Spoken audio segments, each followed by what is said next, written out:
Hi friends, welcome to Krako's VRC video series. Every week we'll be bringing you 3 important tests for VRC, important questions that you must solve regularly so that you can ace VRC section. VRC section is one of those sections where consistent practice is extremely important. You see the gains after a few months. There is no immediate improvement in VRC. So in such cases, you have to put in efforts regularly for months on end before you see any improvement.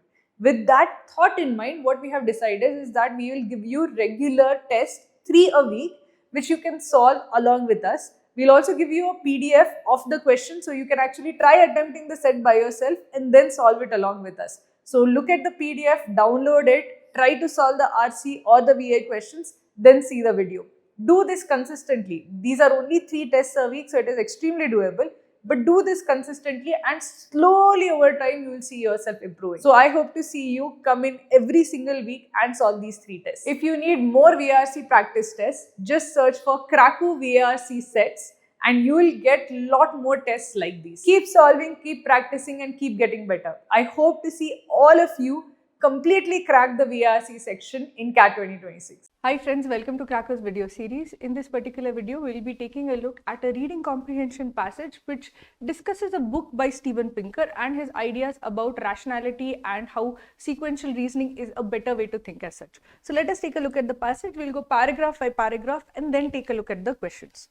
Steven Pinker's new book, Rationality, What It Is, Why It Seems Scarce, Why It Matters, offers a pragmatic dose of measured optimism, presenting rationality as a fragile but achievable ideal in personal and civic life.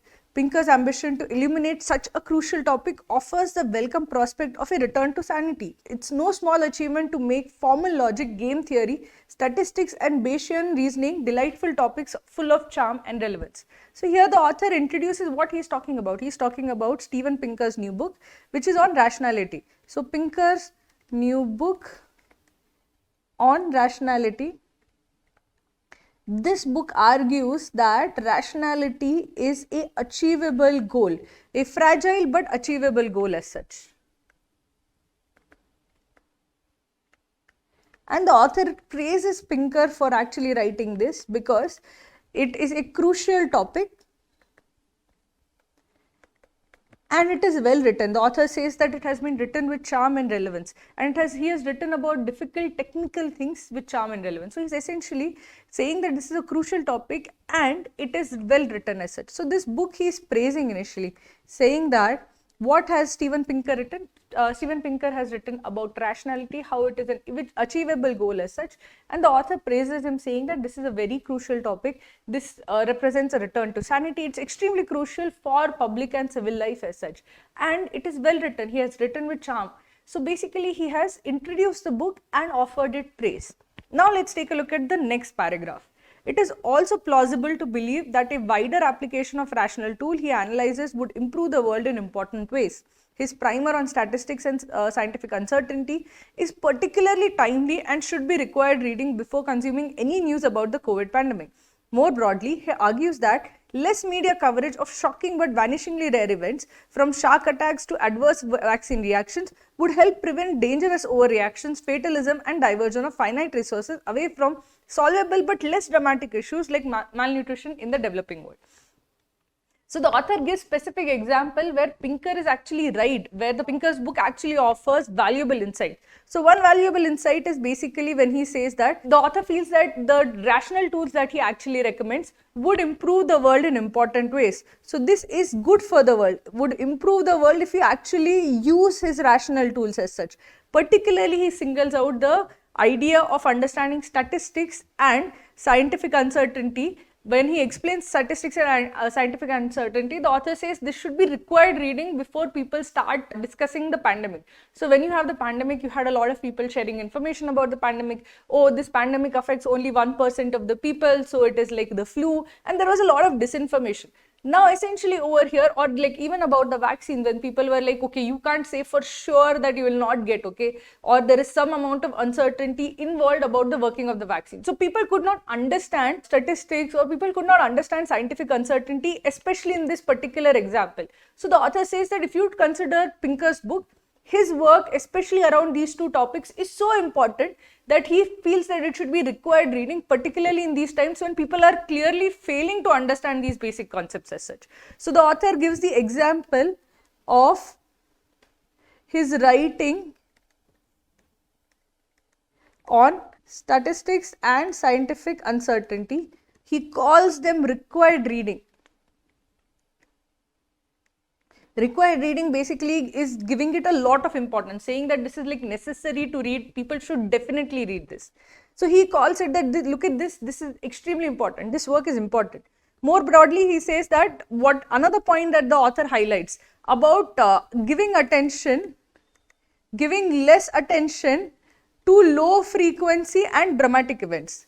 So essentially consider how the news actually tackles issues.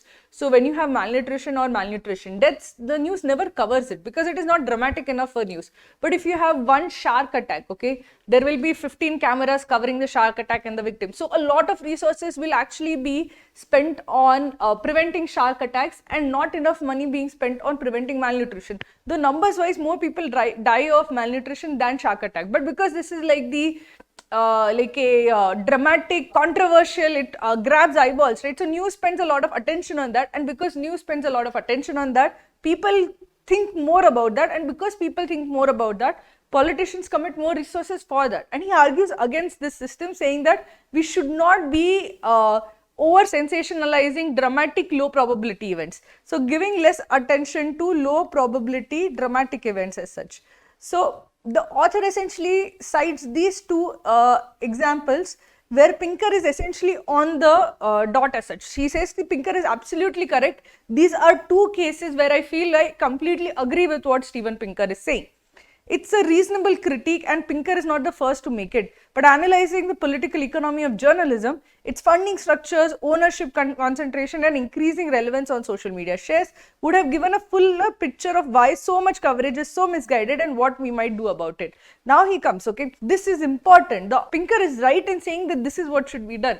But then he says that, but Pinker should have thought, why is this not the case? He should have actually thought about why news works this way. News works this way because of the funding structure, about how essentially how the funding structures in news channels are there, how ownership controls are there. Very few people actually own most of the news channels, and increasing reliance on social media shares, so it needs to be viral. So when you have those kind of restrictions, that is why the news focuses on certain types of news and does not focus on other types of news. So if he had actually thought of that, he would have explained why this is the case. So he is actually giving a reality check to a claim being made by Pinker. So while he agrees that this would be good, he gives a reality check by saying that, but it won't happen because in reality this is the case as such. So a reality check for the second example. Pinker's main focus is the sort of conscious sequential reasoning that can track the steps in a geometric proof for an argument in formal logic. Skill in this domain maps directly onto the navigation of many real-world problems, and Pinker shows how greater mastery of the tools of rationality can improve decision-making in medical, legal, financial, and many other contexts in which we must act on uncertain and shifting information. So here the author explains what exactly Pinker is telling. So Pinker's main focus is on the kind of sequential reasoning and rational, like a sequential reasoning as you would give a geometric proof. You know how you write a geometric proof, right? This triangle is similar to this triangle is similar to this triangle, hence QED, this triangle is similar to this triangle. So this is kind of a sequential reasoning where you have stepwise reasoning and there is no jump in reasoning anywhere as such. So his focus is mainly sequential reasoning. Now the author says that this kind of sequential reasoning would actually, and the rationality tools that he uses would actually help in many contexts. He gives the context of medical problems and legal financial problems as such, and especially in such cases it would actually improve your decision making, especially when you have uncertainty and shifting information. So he says that these kind of tools are useful in many contexts as such. I am guessing the next paragraph will give a but. So when you say, okay, this is good, then clearly the next paragraph would be, but in such cases this doesn't work. So I am guessing the next sentence, when he's put ... here, he is going to go with a kind of a saying that, okay, this is good, but. So let's take a look at the next paragraph. Despite the undeniable power of the sort of rationality he describes, many of the deepest insights in the history of science, maths, music and art strike their originators in moments of epiphany. From the 19th century chemist Frederick August Kekulé's discovery of the structure of benzene to any of Mozart's symphonies, much extraordinary human achievement is not the product of conscious sequential reasoning. Even Plato's Socrates, who anticipated many of Pinker's points by nearly 2500 years, showing the virtue of knowing what you do not know and examining all premises and arguments, not simply trusting speakers' authority or charisma, attributed many of his most profound insights to dreams and visions. Conscious reasoning is helpful in sorting the wheat from the chaff, but it would be interesting to consider the hidden aquifers that make much of the grain grow in the first place. So the author says, yeah, this sequential reasoning is good. It is good. I'm not denying that it doesn't have application. It has application in many contexts, but much of human progress and much of human discoveries, inventions has come from epiphanies and not sequential reasoning. So what do you mean by epiphanies? So sequential reasoning is like, okay, like a geometric proof. A is equal to B, B is equal to C, hence A is equal to C. But the author says that if you consider many discoveries, like the discovery of benzene structure. So the scientists who actually discovered benzene structure did not sequentially reason out that this has to be benzene structure. He dreamt of it. He discovered it. This was like his dream. In his dream that benzene structure came. So the author says that many of these discoveries were essentially epiphanies. Many of Mozart's compositions, he didn't think mathematically that should be the composition. It was an act of inspiration as such. So the author says that if you consider all of the most of our important discoveries, they were epiphanies and not sequential reasoning. So the author is saying that, okay, while sequential reasoning is good, it is not the source of most of human progress as such. Even he says that, say Plato, Socrates and Pinker's points actually overlap quite a bit. Pinker says that you should not, he says many of Pinker's points were anticipated 25 years earlier, meaning that many of points made by Pinker were actually made by Socrates 2500 years back. So he says that you should know, by showing the virtue of knowing what you do not know and examining all premises and arguments. So you should examine how much do you know and what especially you do not know. This is something that Pinker says as well as Socrates said. Examining all the assumption in a particular context, Pinker says this as well as Socrates says this. So there is overlap in all of these points as such. But even Socrates believes that most of his profound insights actually came in dreams and visions. So even Socrates, who was a rationalist in many ways and who agreed to many of the rationalist ideas as such, but many of his profound insights came in dreams and visions. So the author is saying that while sequential reasoning is good, profound insights or basically big discoveries, big leaps for humankind have actually come from dreams and visions. Conscious reasoning is helpful in sorting the wheat from the chaff, but it would be interesting to consider the hidden aquifers that make much of the grain grow in the first place. So this is a metaphor, okay? So the metaphor is basically about how you actually get the ideas. So the hidden aquifers essentially refers to hidden aquifers which grow grain. So hidden aquifers grow grain basically means that essentially like the springs, etc., the hidden sources of inspiration as such. These are the inspiration. These are dreams, vision that suddenly come to you. Okay. Now these will grow some ideas which are like grain. Now once you have that grain, you can actually separate the wheat from the chaff. Basically means you can discard the bad ideas out of good from sequential reasoning. But generation of new ideas is not through sequential reasoning. It is through inspiration as such. So essentially separating good ideas from bad, this can be done by sequential reasoning. But the ideation part itself, the creativity, it is inspiration. It is not sequential reasoning as such. So this, he says that this part is sequential reasoning. The part of ideating or creativity, it is essentially inspiration. It is dreams and vision as such. Okay. The role of moral and ethical education in promoting rational behavior is also underexplored. So the author has given examples, and one big problem he has with Pinker's use of sequential reasoning is the fact that it does not acknowledge that most of our good ideas, our progress has in fact come from inspiration and creativity and not from sequential reasoning. The second problem that he has is that the role of moral and ethical education is underexplored. Now let us see why that is the case. So, Pinker recognizes that rationality is not just a cognitive virtue but a moral one. But this profoundly important point, once subtly explored by ancient Greek philosophers like Plato and Aristotle, doesn't really get developed. This is a shame, since possessing the right sort of moral character is arguably a precondition for using rationality in beneficial ways. So the author says that, see, Pinker acknowledges that you need, that rationality has to be moral. It is a moral choice as such. So rationality is a moral choice, not just a cognitive virtue. It's not just about thinking and maximizing this. It is not thinking like a machine, but it is a moral virtue as such. So rationality is moral virtue, which means that something that is immoral cannot be rational according to Pinker. But Pinker doesn't really explore what is morality and how it is like a precondition to be rational. So think of it in this way, okay, in terms of examples. See, think of it in the rationality employed by a machine. And a machine is not a moral being. So it might decide that in case of like maximizing human benefit, I should kill off these people, because if I kill off these people, I can maximize the amount of money that is there for other people, and therefore I will maximize benefit. But that is an immoral choice. First, you should be moral.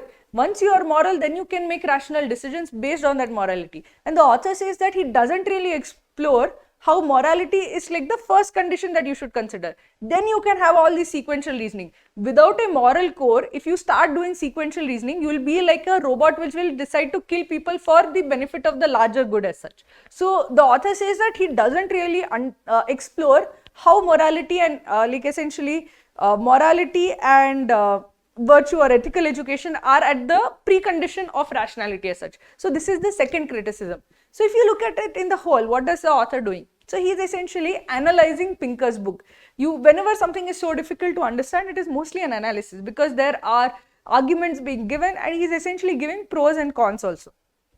So the first thing that he does is he introduces Pinker's book. What has Pinker argued? Then he gives the pros of it. He says that it is well written. He says that, okay, there are many instances where I feel what he has said is valuable, but there are caveats to it. The caveat is that he is not being realistic over here.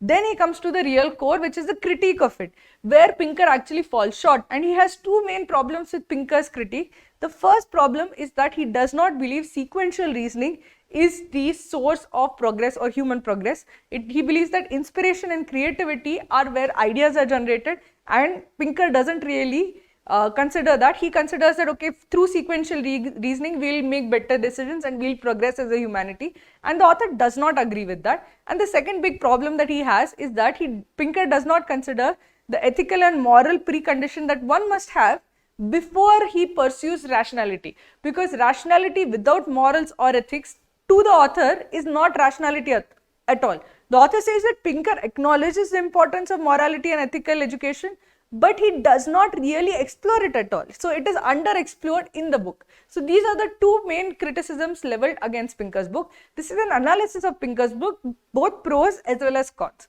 So now that you understand what the passage is about, let's take a look at the questions. The first question is, according to the author, for Pinker as well as the ancient Greek philosophers, rational thinking involves all of the following. So he says, okay, that for Plato, Socrates, who anticipated many of Pinker's points by nearly 2500 years, showing the virtue of all. So these are the points which he anticipated. Anticipated meaning what? That Plato and Socrates had the same ideas that Pinker is essentially putting in this book. And they were just 2500 years earlier, they had made the same points. So these points that are being made are essentially the points that are in common. From here to here, these are the points that are in common between both Pinker and Socrates. So what exactly is the points in common? Showing the virtue of knowing what you do not know and examining all premises and arguments, not simply trusting speaker's authority and charisma, attributed many of his conscious reasoning. So basically these are the points on which both agree with. So let's take a look at the options. An awareness of underlying assumptions in an argument and gaps in one's knowledge. This is something that they know. Something that you should know what you do not know, and you should be aware of the underlying assumptions. So this has been explicitly given, so A can be eliminated.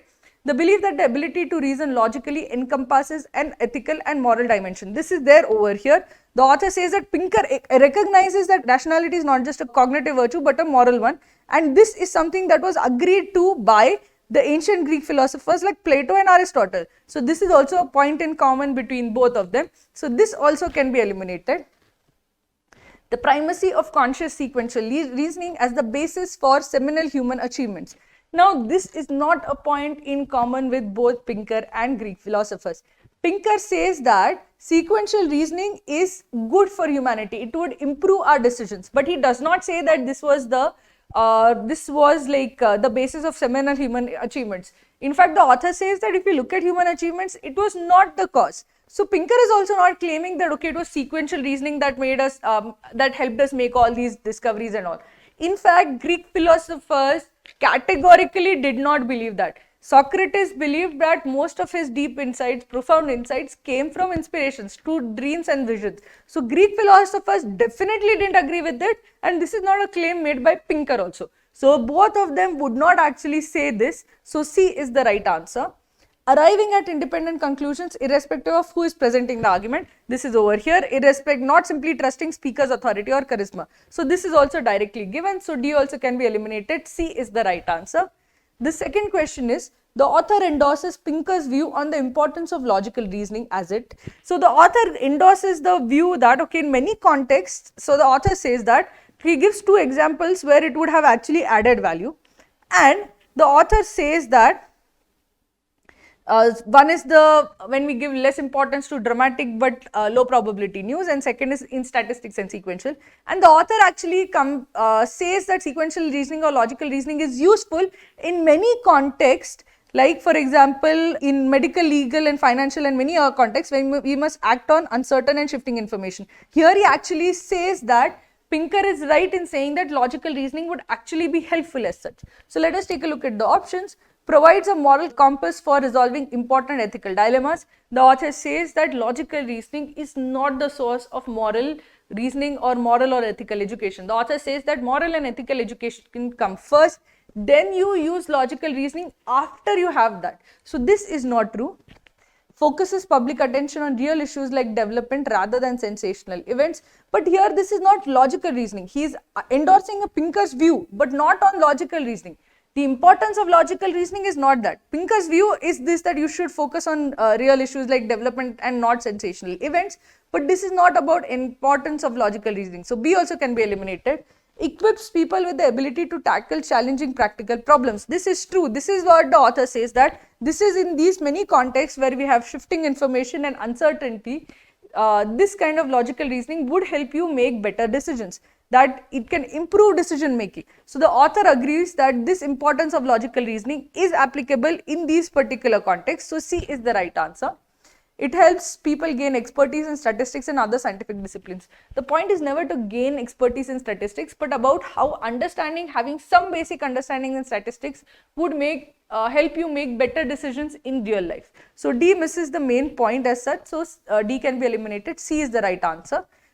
Third question, the author mentions Kekulé's discovery of the structure of benzene and Mozart's symphonies to illustrate the point that great innovations across various fields can stem from flashes of intuition and are not always propelled by logical thinking. This is exactly the point being made over here, that in many different fields, from science to arts, you can have great innovations and great discoveries through dreams and visions, through inspiration and not through logical reasoning. This is the main point being made. So I'd say A is the right answer. Pinker's conclusion on sequential reasoning are belied by European achievements, which in the past were more rooted in unconscious bursts of genius. So here, this part is true. It's not that the conclusions of sequential reasoning are belied. The author says that Pinker's importance that he is giving to sequential reasoning is not borne out by how many discoveries were made. But here there is an important distortion added, which is European achievements. But the author is not just talking about European achievements. He is talking about human achievements in general, about how human achievements in general across fields have been because of inspiration and not through sequential reasoning. So because of this distortion, I can eliminate option B. It is not just the creative arts but also scientific fields that have benefited from flashes of creativity. The point is not that, okay, this is not just arts but also scientific fields. The broader point that he is making is that in many fields from science to arts, it is the bursts of inspiration are often the cause of discoveries and innovations and not sequential reasoning. That is the point being made. So C is also missing the main point. Unlike the sciences, human achievements in other fields are a mix of logical reasoning and spontaneous epiphanies. Even in sciences, it is a combination of logical reasoning and spontaneous epiphanies. So this is distorted, D can be eliminated. The author refers to the ancient Greek philosophers too. So the author refers to the ancient Greek philosophers to show that they agreed with Pinker on many ideas about the use of rationality, about like considering what you know, what you don't know, actually using logical reasoning. But even they had a primary, even they assigned a primacy to ethical and moral point of view. They said, okay, you have to be first moral, you have to be first ethical. They've considered that to be primary and then use logical reasoning. So he uses Greek philosophers to show that unlike Pinker, they put primacy to moral and ethical education, and unlike Pinker, while they agreed on rationality, even they felt that many of the discoveries actually came from epiphanies and like creativity and inspiration as such. So let's take a look at the options. Show how dreams and visions have for centuries influenced subconscious behavior and path-breaking inventions. So it's not dreams and visions, and the author is not showing this with this particular example. The author gave the example of the benzene discovery and other things. So it was not about this example of philosophers is not another example to show across the centuries how this has been a part of how human progress has been made through dreams and visions. That is not the point. The point is basically to show that the Greek philosophers had a more holistic view of what kind of reasoning would help. Indicate the various similarities between their thinking and Pinker's conclusion. While he does highlight the similarities between their thinking and Pinker's, more importantly, he highlights the differences that the Greek philosophers put a lot of emphasis on moral and ethical education, the fact that they recognize the role played by inspiration. So B is also missing that point. Reveals gaps in Pinker's discussion of the importance of ethical considerations in rational behavior. This is the reason why he uses the Greek philosophers, that the Greek philosophers agree with this, and they in fact thought of your points 2500 years before you wrote your book. But they recognize what you failed to recognize. What did they recognize? The importance of ethical education. They highlight the gaps in Pinker's book by showing what these guys recognize but which Pinker failed to recognize as such. So C is the right answer. Highlight the influence of their thinking on the development of Pinker's arguments. So the author is not saying that Pinker was influenced by them. We do not know whether Pinker read them and then wrote his book. So we do not know this as such. And the point is not to show what influenced Pinker's argument. In the last two paragraphs, mostly the author is showing what are the fallacies in Pinker's arguments. What are the where is he actually wrong? He's actually criticizing on two main points, and he uses the Greek philosophers to highlight those points as such. So C is the real answer. So C is the correct answer. DILR feels unpredictable. It's not luck. It's a smart set selection. Many fear DILR, but how does CAT actually frames the paper? There are definitely solvable sets when you learn to navigate and pick sets from your comfort zone. And for set selection strategy, PYQs are your best resource. We Team Crack you have compiled CAT DILR questions all at one place. Just Google CAT DILR questions to practice, analyze, watch video solution and download PDFs.